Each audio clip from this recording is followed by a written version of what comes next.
important de connaître, de bien connaître les clés dans le royaume. Dis avec moi, les clés dans le royaume. Par exemple, ce qu'on vient de faire, si tu n'as pas l'habitude de faire ça, tu auras de sérieux problèmes dans ta vie.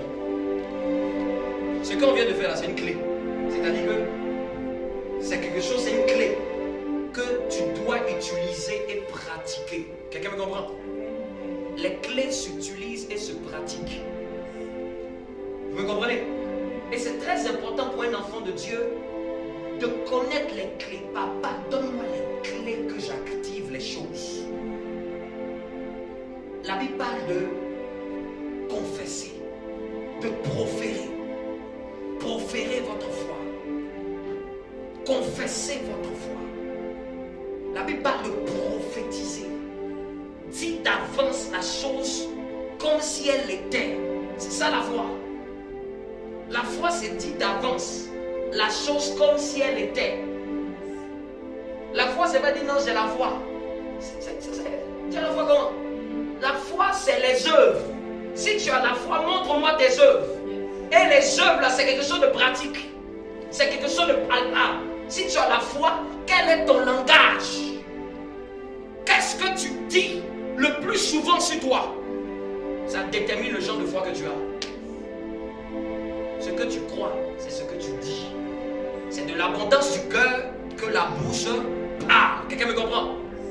Ne laissez pas votre bouche là être utilisée seulement pour manger et bavarder. La bouche est un organe spirituel.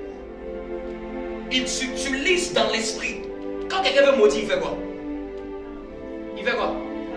Il parle. Quand quelqu'un veut bénir, il fait quoi? Vous comprenez? Vous connaissez la clé. Et quand tu parles de bonnes choses sur ta vie, tu es en train de faire quoi? Tu es en train de te bénir. Quelqu'un me comprend? C'est une clé. Donc à un moment, quand tu es dans ton temps seul avec Dieu là, il faut savoir utiliser des clés. Et à un moment, tu loues, c'est la louange, l'adoration, c'est une clé. Tu loues, tu adores jusqu'à ce que la présence de Dieu monte. On a loué, on a adoré jusqu'à ce que la présence de Dieu monte. Je vous ai emmené encore à activer encore une autre clé. Tu entres dans la clé maintenant de la déclaration, de la proclamation. Mais en fait, tu ne te mets pas à déclarer par hasard. Tu te mets à déclarer parce que la présence de Dieu t'a envahi. La présence de Dieu t'a rempli. Donc c'est quand tu es rempli que maintenant ta parole a du poids. Tu peux te lever le matin tout de suite comme ça et puis souvent tu vas trouver les paroles. Souvent tu entres dans la présence de Dieu, tu te remplis dans la louange, dans l'adoration, ça te relève. Ou tu écoutes un cantique, ou tu mets un instrumental, mais ça stimule, ça réveille ton esprit. Même Élisée, lorsqu'il voulait prophétiser à ces deux rois là, il a dit emmenez-moi un joueur de harpe. Il fallait qu'il entre. Il entre dans une dimension spirituelle. C'est quand le joueur de harpe a commencé à jouer, l'esprit de Dieu s'est posé sur lui. Souvent, vous ne connaissez pas les clés des cantiques. Les clés des cantiques viennent ouvrir juste une atmosphère. Ouais. Les cantiques ne sont pas là, c'est juste pour faire seulement bon chic, bon genre. Ça vient stimuler et ouvrir une atmosphère. Et quand l'atmosphère est ouverte là, celui maintenant qui parle dans cette atmosphère, les choses sont consignées comme étant vraies. Et puis ce que je dis, la clé du parler là, c'est pas un jour. Ça devient ta clé que tu pratiques continuellement. Tu pratiques. Ce que tu crois, c'est ce que tu dis. Tu ne le dis pas un jour. Tu le dis du 1er janvier au 31 décembre, pendant des mois, pendant des années. C'est ton langage. Tu vas être ton langage. C'est pas ça, tu parles et puis tu es en train de regarder. Bon, j'ai dit ça hier, mais j'ai pas vu. Non. Tu dis et tu fais de ça ton habitude. Que finalement, même sans même être en train de réfléchir, tu vas te voir que ta vie entre dedans. Je sais pas si vous me comprenez. Que finalement, tu n'as pas le temps de... C'est pas le genre tu vas dire et puis tu vas observer. Non. Laisse cette parole-là faire son effet. La parole est une semence. Je sème, je déclare, je parle. Et puis je vous ai toujours dit, n'attends pas d'avoir des problèmes pour parler. Souvent quand vous m'entendez, j'ai dit que j'ai une santé de fer. C'est pas parce que je suis malade. C'est que même quand la maladie arrive, elle a déjà trouvé la parole qui a dit j'ai une santé de fer. C'était déjà consigné en moi. C'est ça la foi. J'attends pas de connaître le problème pour parler contre ça. J'attends pas d'avoir un malheur, un problème pour prier ou pour déclarer dessus. Ce qui est bien là, pourquoi je ne peux pas dire? La santé est bonne, non? Pourquoi je ne peux pas le confesser sur ma vie? Et Satan attaque quoi? Satan attaque les domaines sur lesquels tu ne parles pas.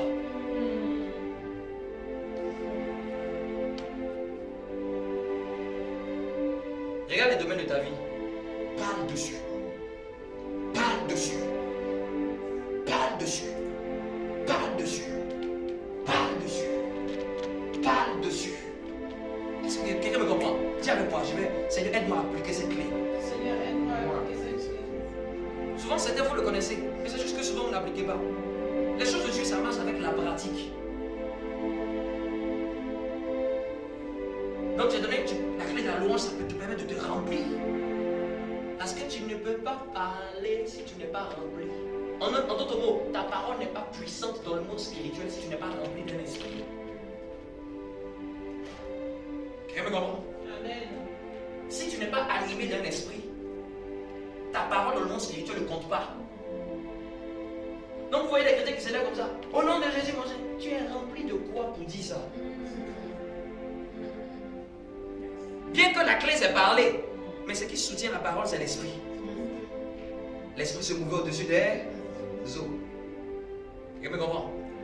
Donc j'entre dans la présence de Dieu au moyen de la louange et de l'adoration pour que son esprit se pose sur moi et que j'en sois immergé. Comprends? Là je suis en train de parler de manière pratique. Il faut comprendre ce qu'on fait. Il faut comprendre la spiritualité. Si tu n'es pas rempli, ne parle pas encore. Et il faut savoir quand toi tu es rempli.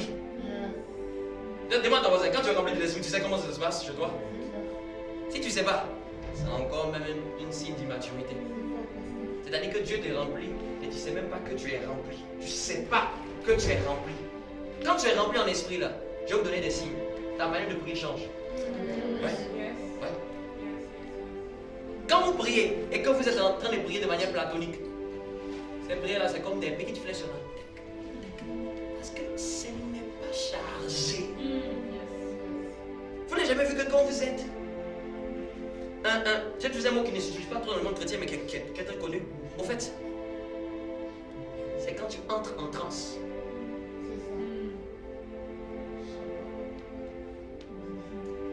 Quand tu n'es pas en transe, tu prends comme les humains. Tu maîtrises le thème de ta voix. Tu maîtrises encore la cadence de tes paroles. Mais quand tu entres en transe, quand il entre en transe, c'est-à-dire que tu sais quelque chose qui a changé. La transe, c'est-à-dire que c'est le fait de, quand il transe, c'est le fait de quitter d'un état à un autre. Amen.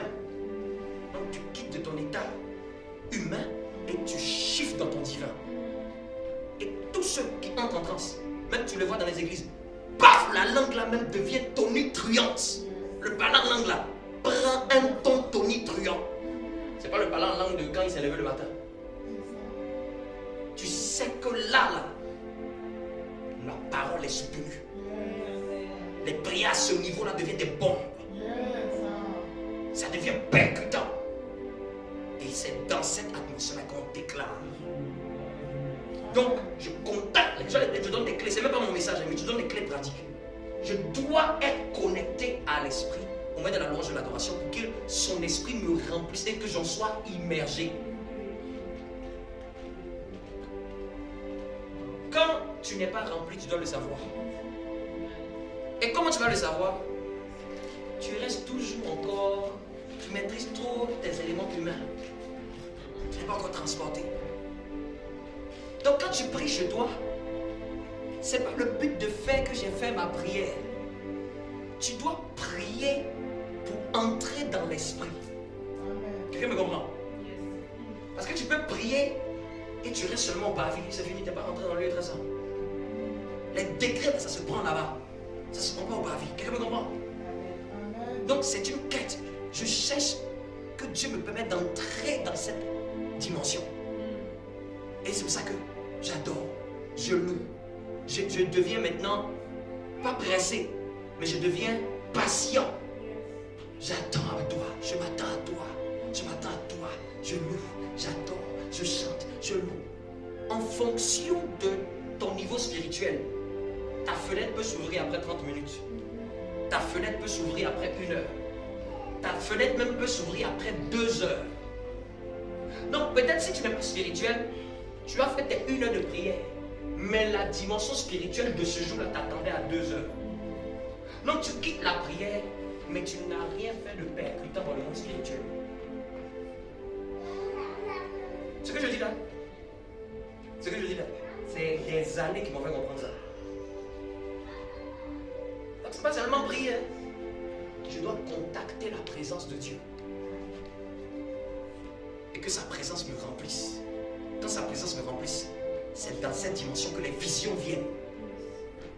Les paroles viennent dans ta bouche. Souvent tu peux être rempli, Dieu va mettre seulement des paroles dans ta bouche. Tu vas commencer à dire beaucoup de choses. Tu vas commencer à dire beaucoup de choses. Souvent vous qui arrivez à être sensible aux langues qui sortent de votre bouche, vous allez voir que quand vous allez parler beaucoup en langue, à un moment quand vous êtes en train de parler en français, en fait vous êtes en train de dire la traduction, l'interprétation des langues que vous êtes en train de dire. Aussi, souvent quand la dimension spirituelle est fermée, on ouvre la dimension spirituelle par le parler en langue. Clé. Je vais les clés de l'adoration et de la louange. Je vais les clés de la déclaration. Le parler en langue, c'est une clé. Tiens, c'est une clé. Ça peut te faire quitter la chair et ça te fait entrer dans l'esprit. Tout va dépendre de la cadence et de l'insistance que tu vas le pratiquer. Donc tu es en train de pratiquer, tu pratiques la langue, tu es en train de prier, parla, souka, pera, keta. Au fait, il faut comprendre ce que tu fais. Tu veux quitter la chair et tu veux entrer dans l'esprit. Tu veux quitter l'humain et tu veux entrer dans la transe spirituelle. Quelqu'un me comprend? Et quand tu fais ça, tu dois être concentré. Parce que les choses de Dieu, je sais pas pourquoi j'explique ça, mais quelqu'un a besoin de savoir ça. Les choses de Dieu marchent plus quand tu es concentré. Donc on a beaucoup de chrétiens même de notre génération, ils parlent en langue, mais le parler en langue n'a plus l'effet que ça fait. Parce que quand ils parlent en langue, la tête est ailleurs. Donc ça devient comme, en fait, ils prient, mais c'est pas puissant. Les choses de Dieu là, ça marche quand tu es concentré, ton cœur est dedans. Non, même quand tes pensées veulent aller à gauche à droite, tu ramènes tes pensées. Rapate, kalababa, kerebe, paraba. Tu pries. Quand tu pries là, n'attends pas de sentir quelque chose. La foi là, c'est pas une sensation. La foi là, c'est une pratique. Je crois en quelque chose, je fais. Tu insistes. Et il y a des atmosphères là. Il faut taper. Il y a un moment on demande et on reçoit. Il y a un moment on cherche et on trouve. Mais la Bible dit qu'à un moment là, il faut frapper. Il faut frapper pour qu'on ouvre. Et souvent les langues viennent pour frapper l'atmosphère spirituelle. Afin que tu puisses toi passer. Et la plus grande attaque des démons, c'est que tu ne traverses pas la dimension spirituelle. Donc tu jeûnes, tu pries, tu vas à l'église, mais tu n'as jamais dépassé une atmosphère spirituelle. Ils font en sorte que vous faites tout ce que tu fais là reste sur le premier ciel. Est-ce que vous me comprenez? Tu as de conseils pratiques, c'est clair. Et c'est là que tu commences à prier en langue. Après un certain temps, donne-toi des temps où tu pries en langue. Donne-toi des temps où tu pries en langue. Tu dis non, je vais prier en langue pendant 1 heure. Et puis tu restes faire pendant 1 heure. Répé, bara, keta, bara, bela. Souvent là, c'est même pas mon message. Le parler en langue peut se diriger. Vous voyez un peu les missiles où on vise une cible. Le parler en langue peut cibler un domaine. C'est-à-dire que par exemple, je sais pas, mais il y a quelqu'un qui doit faire ça. Tu peux prendre une photo de quelqu'un auquel tu es en train de prier. Et puis pendant que tu as la photo là, c'est-à-dire que tu es en train de cibler tes langues par rapport à ce que tu fixes, sur lequel tu fixes ton attention. Tu es en train de prier, pas selon tes raisonnements, mais prier de la manière dont Jésus pourrait prier pour ce cas-là. Quelqu'un me comprend? Ou bien il y a un domaine de ta vie où tu ne maîtrises pas les paramètres. Ne t'embrouille pas à prier en français parce que tu ne connais pas ce qui se passe là-bas. Sur tous les domaines, vous ne savez pas ce qui se passe là. Dis-moi, tu as prié comment? Tu as dit Seigneur, je te prie. Si je te prie, Et je demande ta grâce. Tu sais pas. Et tu penses à ce domaine. Peut-être tu es en train de faire des examens. Peut-être tu es en train de faire peut-être ta santé. Puis tu commences à penser à ta santé. Et puis tu fais Rekatabaya, Pelekotekata. Tu es en train de cibler ta prière sur ce domaine. Et en général, si tu le fais avec une certaine régularité, les 7 jours ne peuvent pas passer sans que tu aies eu une révélation sur ce qui se passe. Soit tu vas avoir une vision, soit tu vas avoir un songe, soit tu vas avoir une pensée claire, une illumination. Ou soit tu vas sentir que je dois prier maintenant en français par rapport à ça. Tu vas comprendre au fait dans quel sens tu dois prier en intelligence. Quelqu'un me comprend?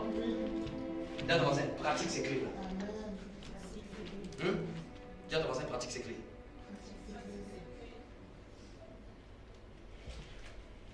On va prendre un verset. Éphésiens, chapitre 4. Chapitre 4, à partir du verset 11.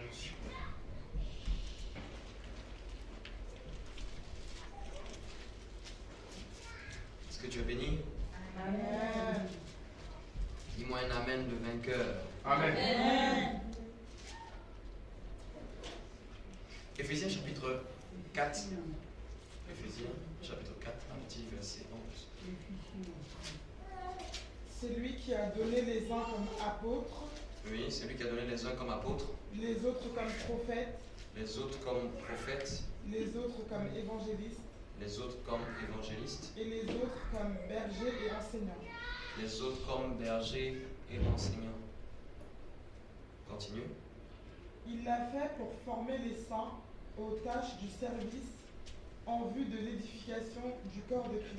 C'est cette partie-là qui va commencer à nous intéresser. Il l'a fait pour former les saints, écoutez très bien, il l'a fait pour, former les saints. il a fait pour former les saints.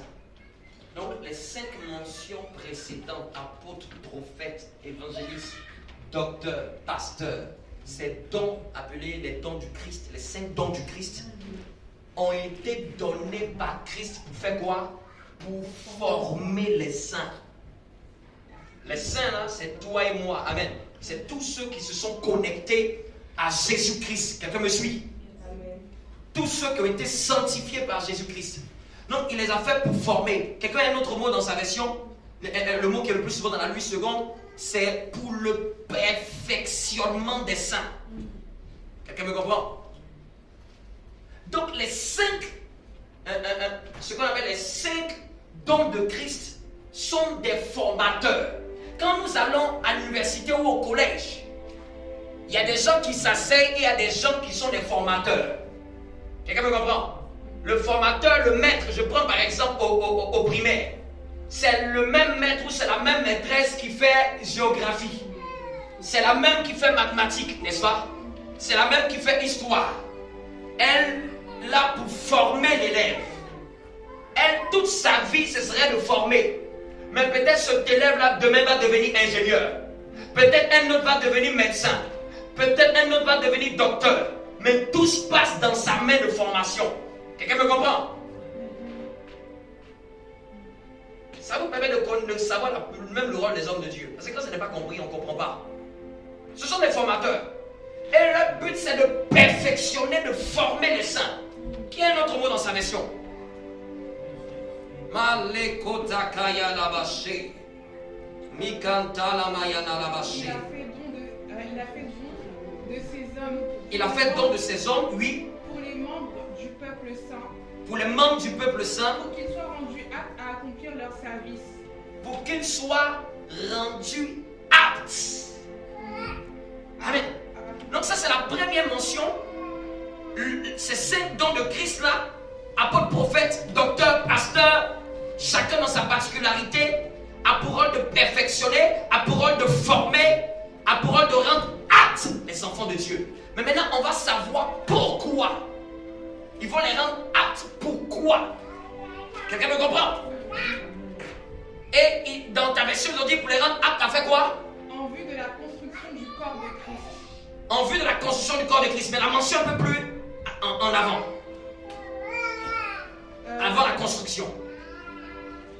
Afin qu'ils soient rendus aptes à accomplir leur service. Afin qu'ils soient rendus aptes à accomplir leur service.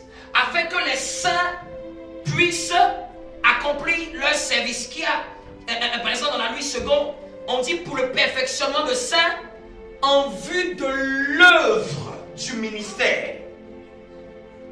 En vue de l'œuvre du ministère. Donc les 5 dons de Christ vont former les saints, vont perfectionner les saints en vue d'un travail rattaché au ministère. Au fait, ministère veut dire service. C'est pour ça que dans ta version tu as service et dans d'autres on dit ministère. Ministère, sa définition simple, c'est service. Quelqu'un comprend?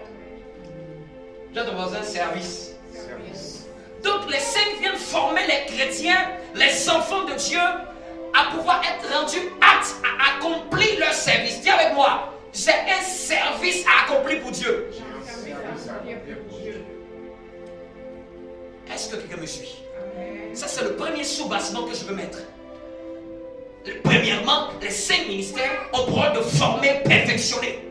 Deuxièmement, quand ils perfectionnent qui? Ils forment les enfants de Dieu. Tous les saints.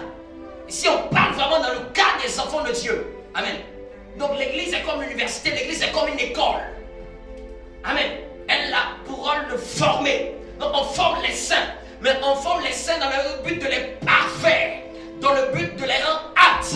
Dans le but de les donner une... Quand on parle de former, c'est de donner une forme. Donc tu n'avais pas cette forme avant et par les enseignements, par la connaissance, par l'instruction, maintenant tu quittes d'un état à un autre. Tu deviens formé. Tu viens d'obtenir une forme. Mais tu es formé toujours pour quelque chose. Quelqu'un fait une formation d'informatique, il fait la formation pour l'informatique. Il est formé, modelé pour l'informatique. Quelqu'un fait une formation en pharmacie, elle est différente d'une formation en médecine. Elle est différente d'une formation en économie. Donc en fonction du domaine, je n'ai pas la même formation. Quelqu'un me comprend? Si tu es un professeur de géographie qui t'enseigne, ce que tu vas maîtriser, c'est la géographie. Si tu es un professeur de mathématiques qui t'enseigne pendant des années, c'est pour te donner une forme en mathématiques. Quelqu'un me comprend? Vous voyez où j'en viens? Donc, si les 5 dons pilotes de Dieu, eux-mêmes qui servent Dieu, s'ils te forment là, ce sera pour quelle spécialité? Je vous pose la question. Si un médecin forme un élève, un étudiant en médecine, c'est pour qu'il puisse devenir lui aussi à son tour un médecin. Si des gens qui servent Dieu, et Dieu dit que ces personnes doivent te former, quand ils te formeront là, c'est pour que tu aies la forme de quoi? C'est pour quel domaine? Service de Dieu. Est-ce que c'est ça la spécialité? Dis à ton voisin, je suis sauvé pour servir Dieu.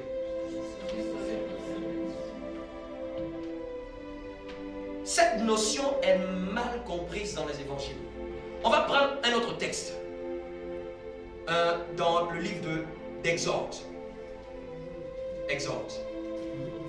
Donc on a défini que on me forme, mais je suis formé pour servir Dieu. Amen.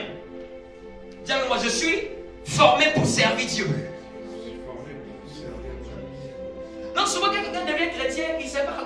Quand on t'a pas dit ça, tu vas te promener, te pavaner, tu ne vas pas savoir. Tu ne vas pas savoir qu'en fait, tu vas te promener dans l'université, tu vas chômer les cours, et que tu ne vas pas avoir de diplôme. Et quand tu n'as pas de diplôme, tu n'as pas de fonction. Tu n'es pas accrédité à une fonction. Tu n'as pas cette fonction, tu n'as pas de rémunération attachée à cette fonction. Donc tu vas être un habitant de la terre, un habitant du royaume, mais le ciel ne peut pas te rémunérer Parce que tu n'es pas qualifié pour effectuer une fonction dans le royaume. Quand on te compte dans le royaume, tu en fais partie. Mais quand on compte les saints qualifiés, tu n'en fais pas partie. Donc quand c'est le moment où on doit rémunérer les saints, comme tu ne peux pas avoir, tu n'as pas été formé, tu ne peux pas avoir la fonction. Donc il y a des rémunérations qui ne sont pas attachées. Il y a des fonctions de cadre. Quand tu es cadre supérieur d'une entreprise, va demander ce qu'on se met dans le contrat. En entretien. Je vous dis ce qu'on dit, vous discutez souvent en entretien avec les cadres. En entretien, tu peux demander la voiture elle est de quelle couleur. Si elle ne te plaît pas, si je ne veux pas. Quelqu'un dit jusqu'à là. C'est-à-dire que tu demandes, il y a boîte auto ou il n'y a pas boîte auto. Il y a des niveaux d'entretien. Hein? Amen. Des niveaux d'entretien où tu demandes. C'est quelle marque? Quand tu dis non, je ne veux pas. Ouais. À une fonction est attachée des rémunérations. C'est que c'est comme un droit. Il y a des avantages rattachés à la fonction de service de Dieu. Il y a des attributs que Dieu attache. Il y a des mandats qui sont écrits. C'est écrit souvent dans la convention collective. Par exemple, ces histoires de marque ou de certaines voitures des gars dirigeants là. Même la RH ne peut pas changer ça. Ça ne dépend pas d'elle. Ça dépend de votre convention collective. Si c'est écrit que pour ce statut de cadre, vous avez tel modèle qu'on monte qu'en décembre, c'est ce modèle au minimum que tu as. Ça fait partie. Il y a certaines conventions où, en fonction de ton âge, quand tu as 27 ans, on dit voici la rémunération obligatoire dans la société. Pensez que chez Dieu, c'est pas pareil. Chez Dieu aussi, il y a une convention collective pour ceux qui le servent. Tu m'as servi jusqu'à tel nombre d'années et tu m'as été fidèle. Ça, on n'a même pas besoin de prier. J'ordonne même que des anges fassent ça. Quand tu vas comprendre ça, tu vas comprendre qu'il y a beaucoup de choses pour lesquelles tu n'as même pas besoin de prier. On est dans le royaume. Mais Dieu veut nous qualifier pour le servir. J'ai dit Exode. Amen. Je vais vous donner. Vous allez voir, là je repars dans l'Ancien Testament, on va comprendre une mention. Exode chapitre 7. Je vais avoir besoin de plusieurs lecteurs. 4 lecteurs. Exode chapitre 7, verset 16. 7, verset 16. 7, verset 16. Ne m'arrête pas. Exode 7, verset 16. Ne m'arrête pas, Nadège. Amen. 7, verset 16. Oui. Quelqu'un d'autre va prendre 9, verset 1er. Quelqu'un d'autre va prendre Exode 10, verset 3. Et un quatrième va prendre Exode 8, le verset 1er. Amen. 9, verset 1er. 10, verset 3. 8, verset 1er. 7, verset 16. Tous d'Exode. Quelqu'un me comprend? On commence avec Exode 7, verset 16. Après, le deuxième va prendre 9, 1. Vas-y. Et tu diras au Pharaon. Et tu diras au Pharaon. L'Éternel. Vas-y. Le Dieu des Hébreux. Le Dieu des Hébreux m'a envoyé vers toi. Pour te dire. Laisse partir mon peuple. Laisse partir mon peuple. Attends. Ça, c'est Moïse dans les débuts. Il vient parler à Pharaon de la part de Dieu. Et écoutez très bien ce que Dieu envoie redit à Pharaon. Pharaon qui typifie le diable, qui avait tenu en esclavage tous ses enfants. Écoutez, quand quelqu'un envoie quelqu'un, et ce qu'il lui donne comme recommandation de dire, ça veut dire que tout ce qu'il attend là, ça commence par ça. Quelqu'un me comprend? Quand quelqu'un te donne une recommandation, cette recommandation est très importante. Et surtout, on est dans les débuts de l'appel de Moïse, où il va être confronté Pharaon.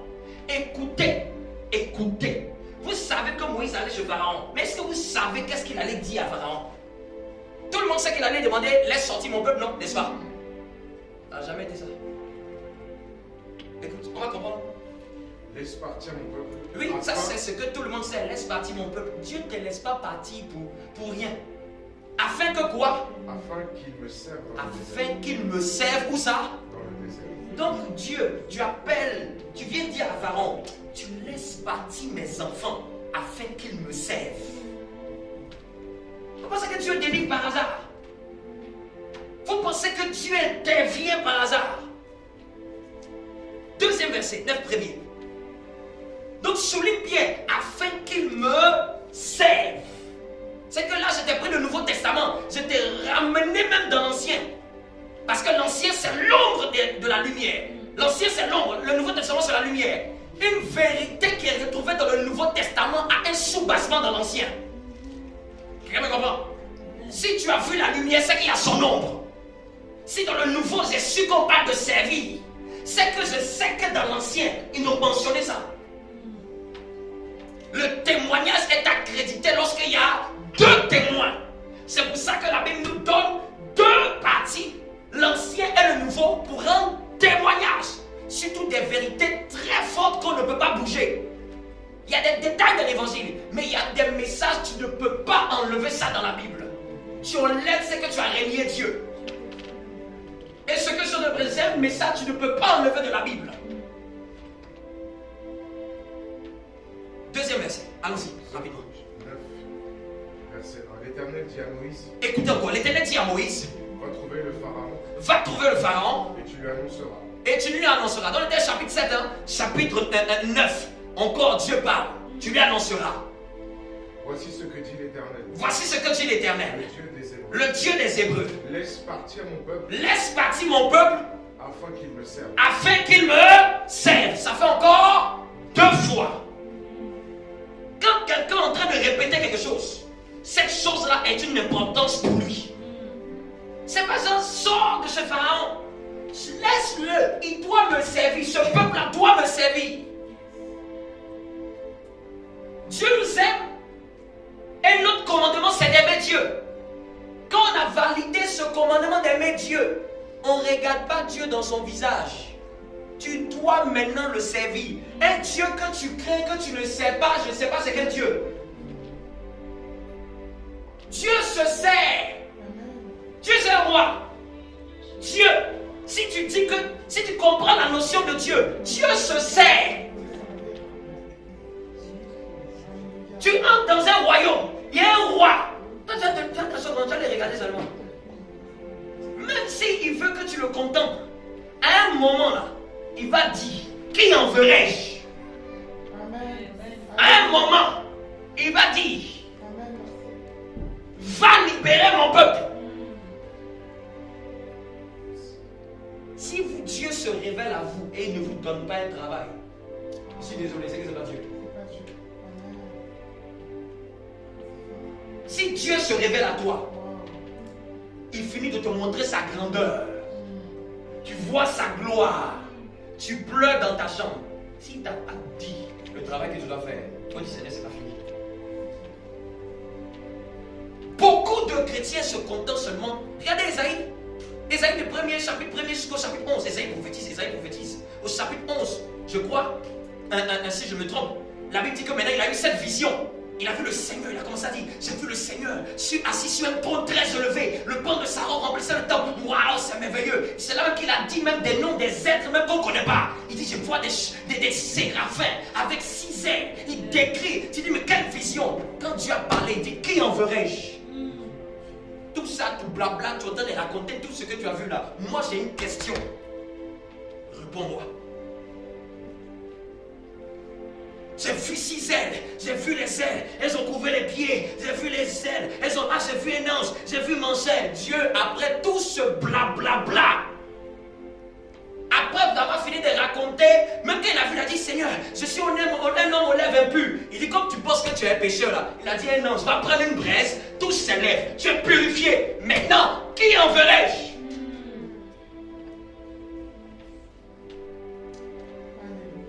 Quand Dieu a parlé là, c'était pour dire qui enverrai-je?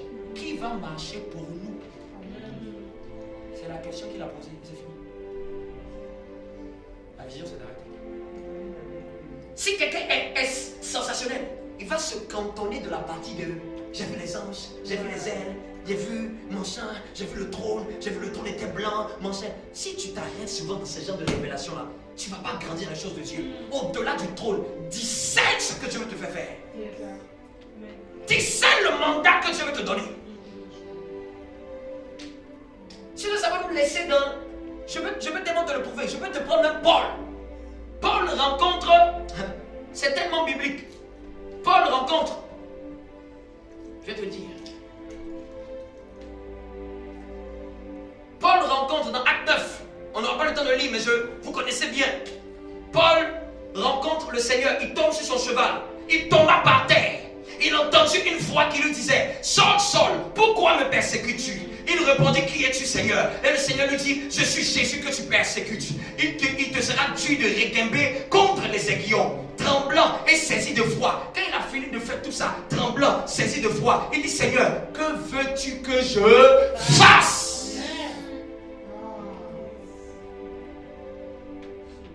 Que veux-tu que je fasse?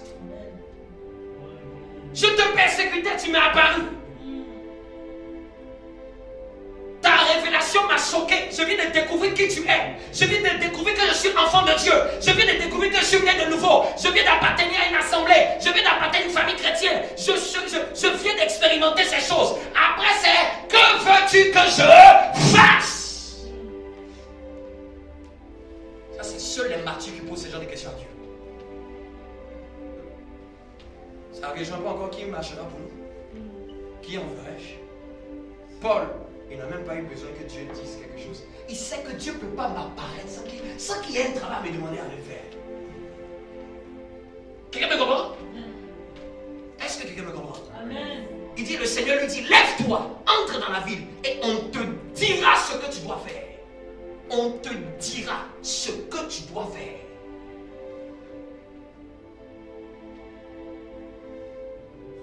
Quand Anne voulait un enfant,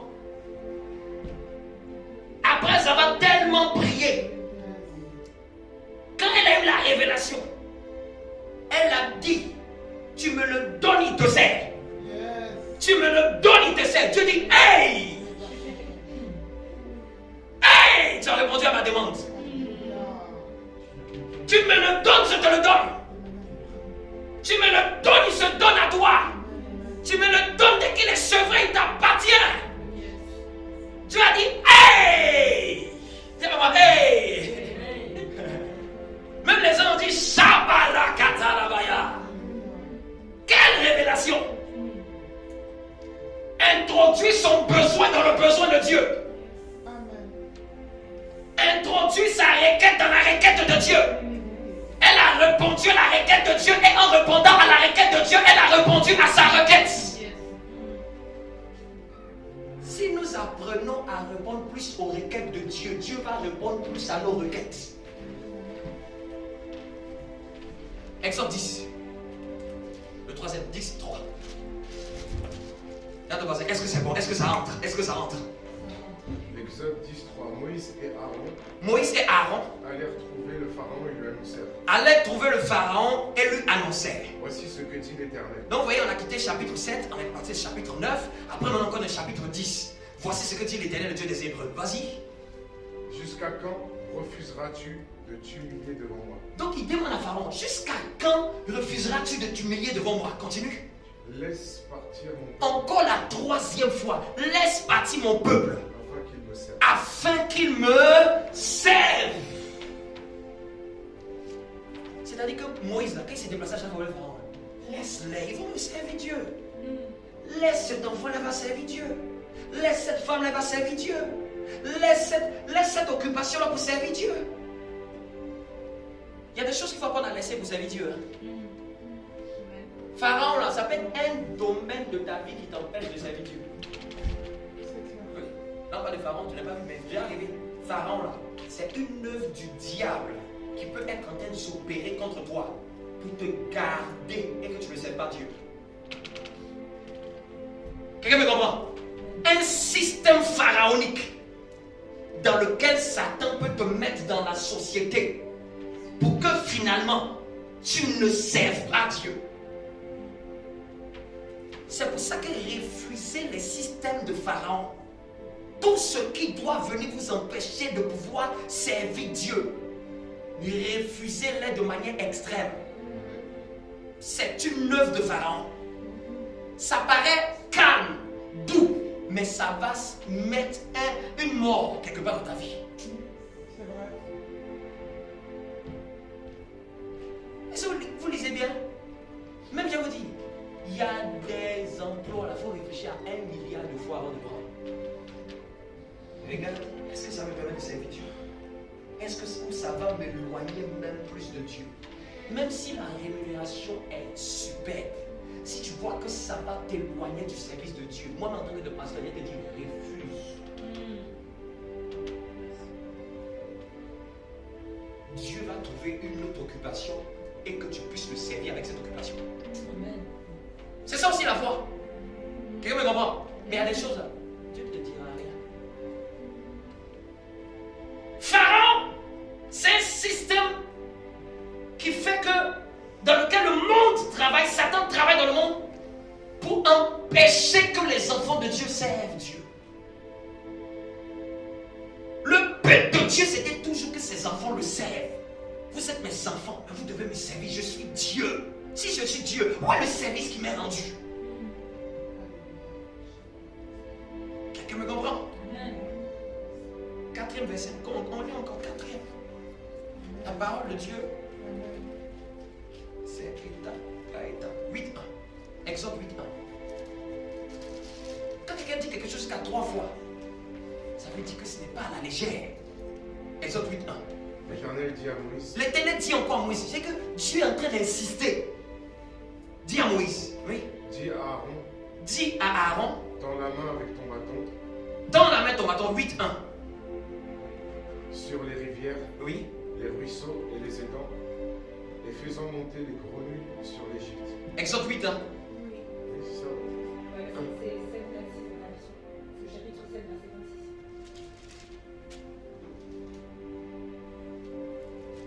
C'est le dernier verset de son chapitre. Ok. Ah oui, Ok. ok. Et c'est ça. 7 jours passèrent après que l'Éternel eut frappé le Nil. L'Éternel dit à Moïse. Va trouver le Pharaon. Va trouver le Pharaon. Et tu lui annonceras. Et tu lui annonceras. Voici ce que dit l'Éternel. Voici ce que dit l'Éternel. Laisse partir mon peuple. Laisse partir mon peuple. Afin qu'il me serve. Afin qu'il me serve. Amen. Dis-moi un bon amen. Amen.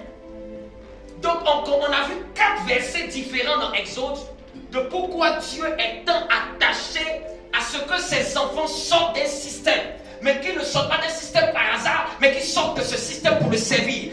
Que Dieu est en train de nous montrer que le combat spirituel, c'est qui va maintenir l'agenda des enfants de Dieu. C'est quoi qui prend ton agenda? Aujourd'hui, le combat spirituel, c'est qui domine ton agenda, qui te manipule, qui prend plus de ton temps. Regardez, quand il a voulu même leur dire de sortir, il a dit donc, vous n'avez pas assez de travail comme ça. Pharaon a augmenté la charge des Israélites parce qu'il estimait que, attends, pour que vous puissiez dire que, je ne vous ai pas lu ces versets parce qu'au début il dit, laissez sortir pour qu'ils aillent me faire un sacrifice. Et quand il a dit ça, ça veut dire, vous avez tant même de dire que vous devez faire sacrifice à un Dieu. Je vais vous occuper. Je vais vous occuper avec des tâches subalternes. De sorte que vous n'avez même pas le temps de penser à faire quelque chose même pour Dieu. C'est une stratégie du diable. C'est la même plus grande stratégie du diable même en Occident. Un système bizarre. Ça fait que prier, tu ne sais plus prier. Église, c'est fini. Servir, c'est fini. Il faut refuser. Si tu dois jeûner, prier, jamais je ne veux pas ce système-là, Seigneur. C'est quoi?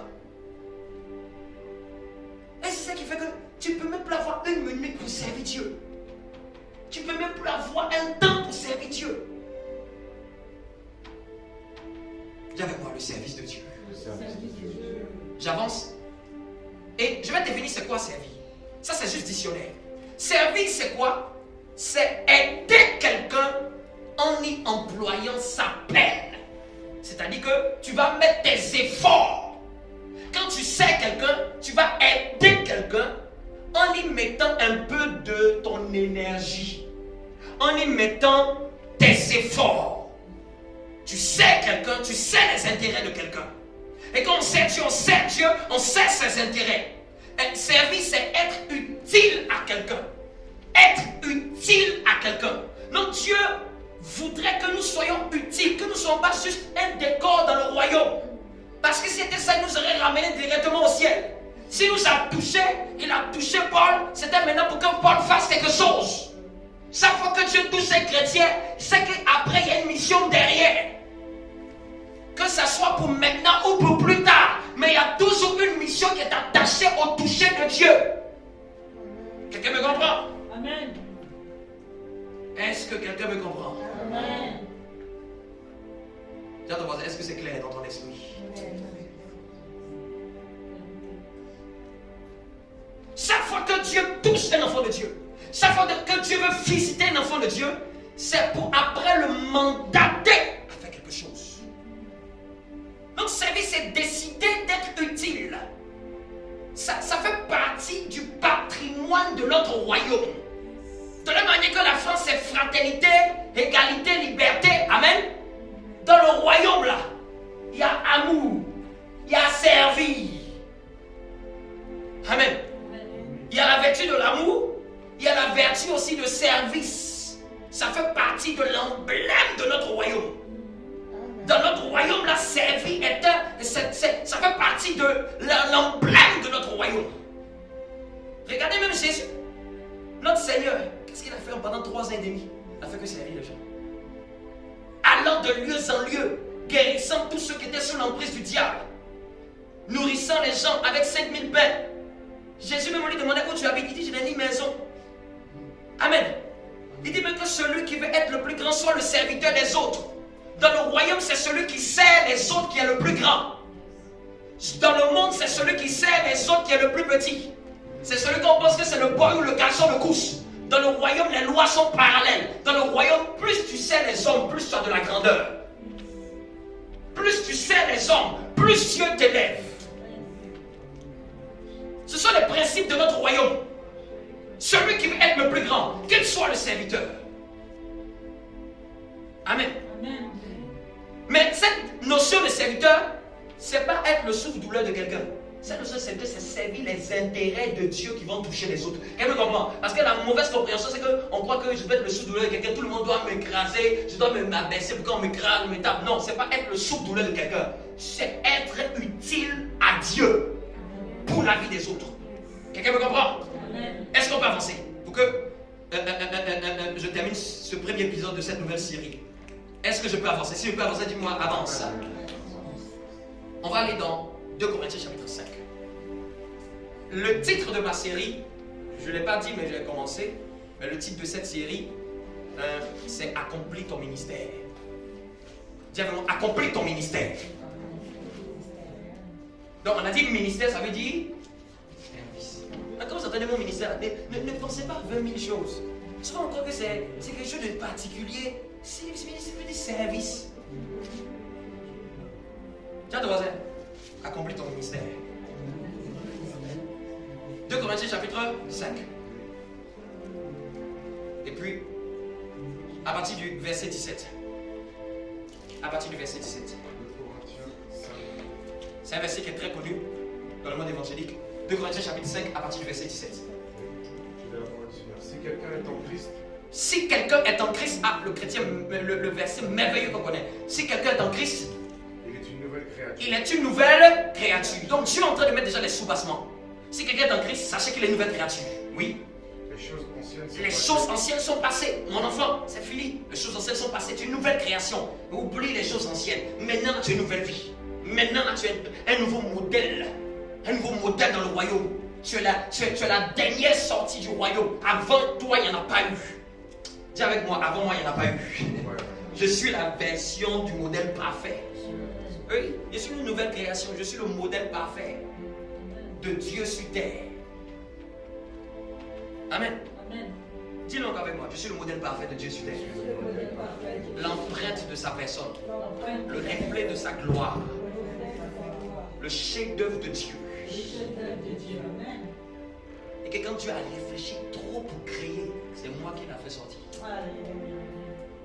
L'être humain est le seul être où, quand Dieu a dû le créer, Dieu a pris lui-même la poussière de ses mains. Quand il voulait créer les animaux des champs, il a dit que la terre produise. Les animaux marins, que les eaux produisent. Il dit pour l'homme, c'est moi-même, je vais descendre sur la terre. Je vais prendre ma main, je vais malaxer la poussière pour former un corps. Les animaux, il n'a pas soufflé en eux, c'est dans les hommes qu'il a soufflé. Reçois mon esprit. Amen. Reçois la source. Amen, amen.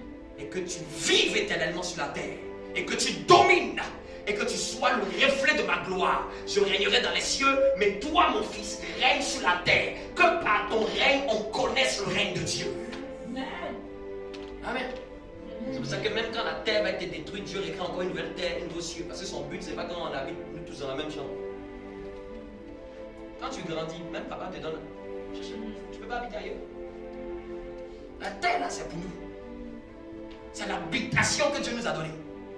Continue. Voici, toutes choses sont devenues nouvelles. Voici, toutes choses sont devenues nouvelles. Et tout cela vient de Dieu, Et tout cela vient de Dieu, qui nous a réconciliés avec lui qui nous a réconciliés avec lui par Jésus-Christ, par Jésus-Christ. et qui nous a donné le ministère de la réconciliation. C'est la partie que je veux qu'on attire notre attention. Comme il nous a réconciliés avec lui, reste là. Comme il nous a réconciliés avec lui, il dit, il nous a donné. Vous lisez la Bible, mais souvent les gens oublient cette partie du verset. C'est ça que les gens demandent, mais Seigneur, c'est quoi mon ministère? Aujourd'hui, je te révèle ton ministère. Amen. Et il nous a donné. Demande à ton voisin, tu as reçu ça ou pas? Il nous a donné le ministère, le service de la réconciliation. Non, il faut que tu notes que toi et moi, Dieu nous a donné une tâche à faire pour nous qui sommes nouvelle création. Nous qui sommes ses enfants. Je vous ai réconciliés avec moi. Vous êtes nés de nouveau, baptisés, remplis de l'esprit. Sachez que je ne m'arrête pas là. Je vous donne un ministère. Je vous donne un travail. Je vous donne une tâche à faire. Je vous donne. Tu vas voir même dans ce verset, il va nous donner même la fonction. Il nous a donné le ministère de la réconciliation. Donc tu peux noter, j'ai reçu le ministère de la réconciliation. Donc si tu ne sais pas trop de choses que Dieu t'a donné, au moins tu peux être sûr que toi, là, en tant qu'enfant de Dieu, on monte en descend. Dieu t'a donné un ministère, celui de la réconciliation. Oui.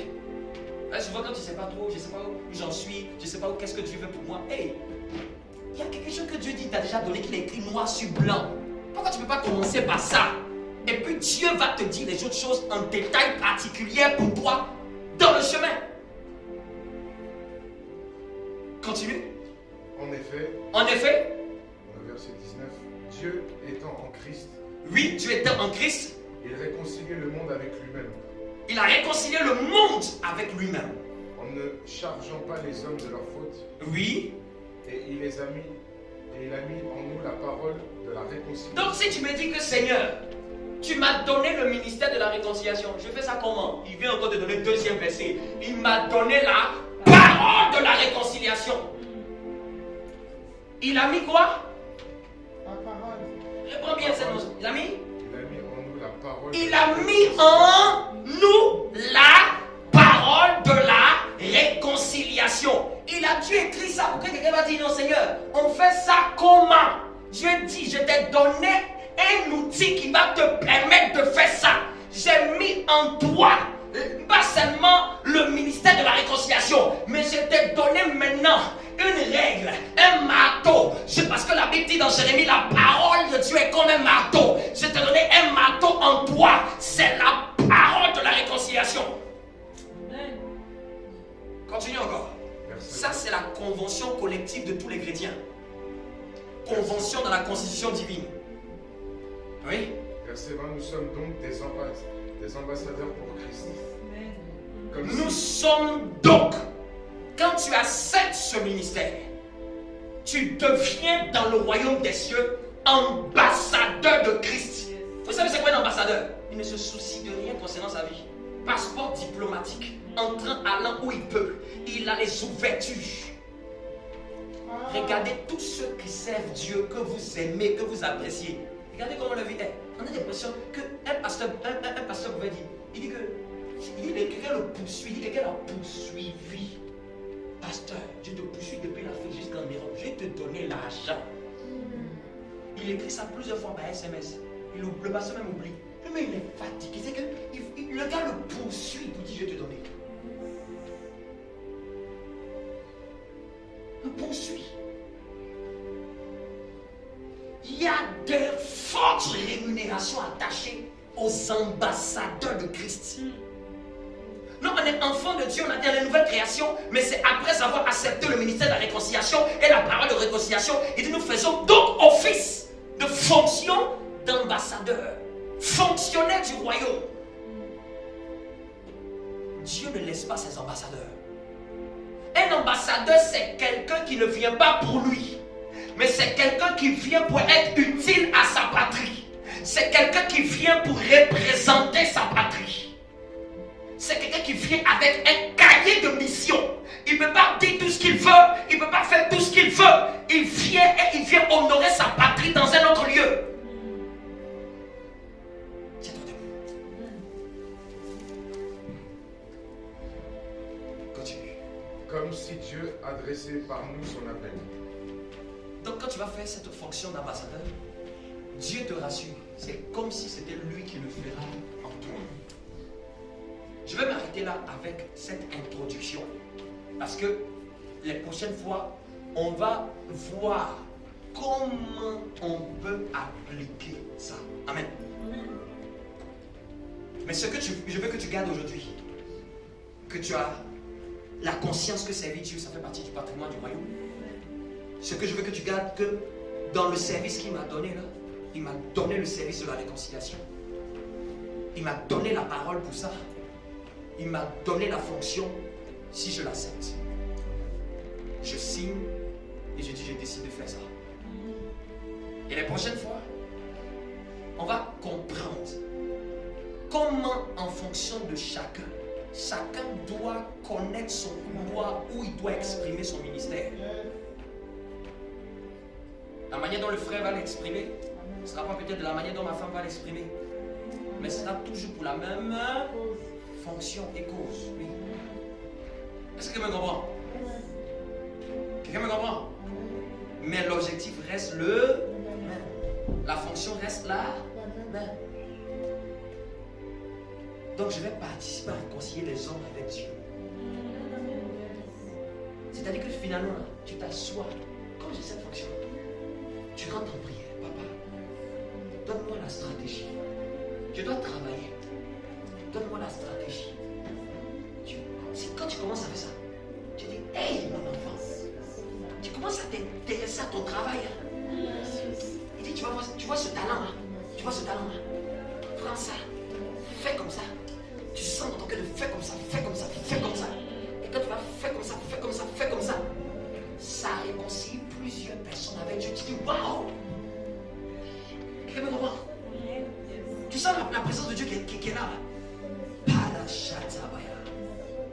Quelqu'un doit soupirer. Seigneur, je veux faire mon travail. Je veux te servir. Je veux te servir.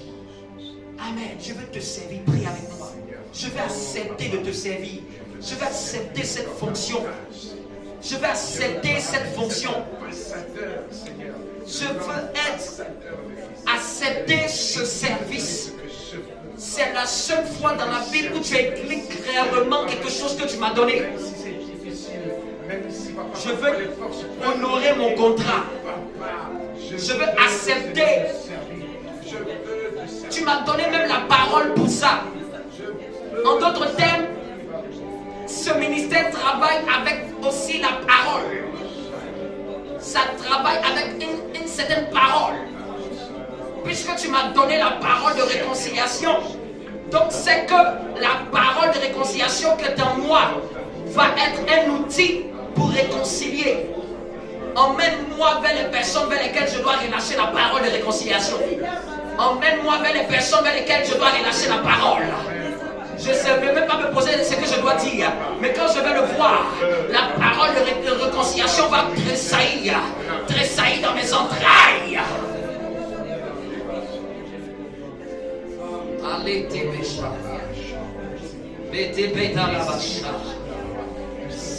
Ah, tu mets la parole de réconciliation en toi. J'active la parole de réconciliation en toi. J'active la parole de réconciliation en toi. J'active la parole de réconciliation. J'active ce ministère en nous. J'active ce ministère en nous. J'active ce ministère. Je l'active. Je l'active. N'oublie pas ce ministère. N'oublie pas ce ministère. N'oublions pas ce ministère. N'oublions pas ce ministère. N'oublions pas ce ministère. C'est le ministère collectif de tout enfant de Dieu. C'est le ministère de tout saint. C'est le ministère de toute nouvelle création. Tu m'as réconcilié pour réconcilier. Tu m'as sauvé pour servir de sauveteur. Tu m'as délivré pour aider à délivrer les autres. Avec les grâces que tu as mis en moi, avec les dons que tu as mis en moi, avec les compétences que tu as mis en moi. Réconciliation pour cela, papa. Nous puissions nous donner à 100% pour cela, papa. À 100%. Nous retenir, papa, à 100%. Au nom de Jésus. À 100%. Amen. Œuvre, papa. C'est là que tu vas comprendre que même quand Dieu t'emmène dans un endroit, dans une société, tu es un ambassadeur en mission. C'est là que tu vas comprendre que les talents que tu as servent à ta mission. Les compétences que tu as ou que tu désires acquérir peuvent être, tu dois dire, est-ce que ça peut être utile à ma mission? Je vais apprendre cette compétence. C'est là que tu peux chercher à développer des compétences pour mieux faire cette mission. Partout où nous passons, nous devons garder que nous sommes ambassadeurs en mission. Peut-être tu es là-bas pour une seule personne. Une seule personne. La personne aime bien ton affaire. Vous parlez ensemble, prenez le café ensemble. Vous entendez bien. Quand tu vois seulement, elle aime bien ma compagnie. Comprends que c'est un ministère à jouer. Souvent, en plus, les gens sont haineux. Plus ils sont faciles à prendre. Ouais. Plus les gens qu'on peut penser qu'ils sont durs. Ils ont un point faible. Quand tu vas te mettre à faire Rabeta Katabashaya, tu vas toucher le point faible. Souvent observe des moments, il y a des périodes propices. Il y a une parole qui doit venir de toi dans la vie de quelqu'un. Tu sens que tu vas appeler la personne. Tu dis non, est-ce que je peux partager avec toi? C'est pas genre viens à l'église. Il y a des gens, tu as dit viens à l'église, ça n'intéresse pas. Est-ce que je peux parler de toi un peu de Dieu? Mais tu commences à parler un peu de Dieu. Tu mets la parole de réconciliation. Tu mets la parole de réconciliation. Tu commences à faire ça. Tu l'appelles, tu parles. Tu appelles, tu parles. Tu appelles, tu parles. Tu pries pour la personne. Tu pries pour la personne. En fait, c'est une semence. Et elle est en train de se déposer son cœur. Si tu écoutes, tu peux la voir. Amen. Si quelqu'un peut t'écouter, c'est que c'est quelqu'un que tu peux avoir. Amen. Dieu acclame. Acclame Dieu pour sa parole.